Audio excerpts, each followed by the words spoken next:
اعوذ باللہ من الشیطان الرجیم، بسم اللہ الرحمن الرحیم۔ اللہم صلی وسلم علی نبینا محمد صلی اللہ تعالیٰ علیہ وآلہ وسلم۔ زمانے کے 10 بہترین دن۔ حضور پر نور رسول اللہ صلی اللہ تعالیٰ علیہ وآلہ وسلم نے ارشاد فرمایا، ذی الحجہ کے 10 دنوں سے بڑھ کر کوئی دن ایسے نہیں جس میں نیک عمل اللہ کے نزدیک زیادہ سے زیادہ محبوب اور عظیم المرتبت ہوں۔ عظیم المرتبت کے معنی بڑے رتبے والے، اونچے درجے والے، بلند مرتبے والے دن۔ سبحان اللہ، سبحان اللہ، الحمدللہ، الحمدللہ، بے شک بے شک۔ تو لہٰذا تم ان 10 دنوں میں زیادہ سے زیادہ تحلیل یعنی کہ لا الہ الا اللہ، تکبیر یعنی کہ اللہ اکبر، اور تحمید یعنی کہ الحمدللہ کثرت سے پڑھا کرو، اور تکبیرات بھی۔ مسند احمد حدیث نمبر 2882، 2882۔ سبحان اللہ، سبحان اللہ۔ جیسا کہ اللہ تعالیٰ نے سورۃ الفجر میں 10 دن کی 10 راتوں کی قسم کھائی ہے نا۔ سورۃ الفجر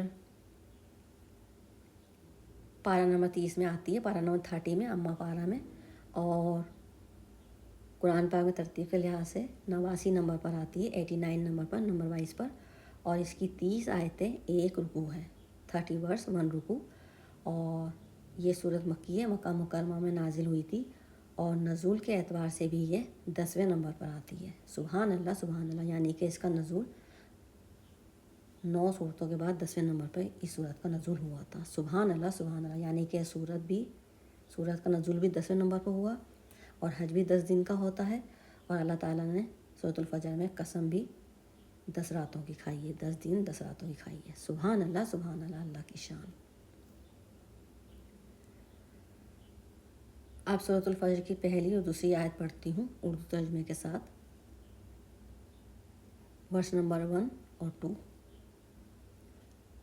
والفجر ولیال عشر۔ ترجمہ: قسم ہے فجر کی، صبح کی، اور 10 راتوں کی۔ ولیال، لیل کی جمع ہے، لیلۃ القدر کہتے ہیں نا، تو لیل کی جمع ہے یہ، اور عشر 10 کو کہتے ہیں نا، پہلا عشرہ، دوسرا عشرہ، تیسرا عشرہ، تو عشرہ 10 دن کا ہوتا ہے، تو عشر 10 کو کہتے ہیں۔ سبحان اللہ، سبحان اللہ۔ اور اسی لیے ہمیں اللہ تعالیٰ نے ان 10 دنوں کا بہت احترام بتایا ہے، اور ان 10 دنوں میں زیادہ سے زیادہ ہمیں تحلیل، تکبیر، تحمید اور تکبیرات پڑھنے کا حکم دیا ہے، توبہ استغفار کرنے کا حکم دیا ہے۔ اور 10 دن کے جو اعمال ہیں اس کی بھی میں نے ویڈیو بنا کے پہلے ڈالی ہوئی ہے، میرے پیج پہ ہے، اس میں میں نے اور ایڈ کر دیا ہے ریمائنڈ کے لیے، تاکہ جس کو یاد نہ ہو وہ بھی پڑھ لے اور یاد کر لے وہ۔ اور ایک بات اور ریمائنڈ کرا دوں کہ جو قربانی کرتا ہے، جس کو قربانی کرنی ہے، ان کو اگر ناخن کاٹنے ہیں، بال کٹوانے ہیں، تو چاند کی پہلی ذی الحجہ سے پہلے کٹوا لیں، ورنہ قربانی کرنے کے بعد کاٹیں، کیونکہ پھر پہلی ذی الحجہ سے لے کے قربانی ہونے تک، جب تک وہ قربانی نہ کر لیں، 3 دن تک قربانیاں ہوتی ہیں، جب تک وہ قربانی نہ کر لیں تب تک وہ پھر نہیں کاٹ سکتے، پھر یا تو پہلے کاٹیں یا پھر قربانی کرنے کے بعد وہ کاٹیں۔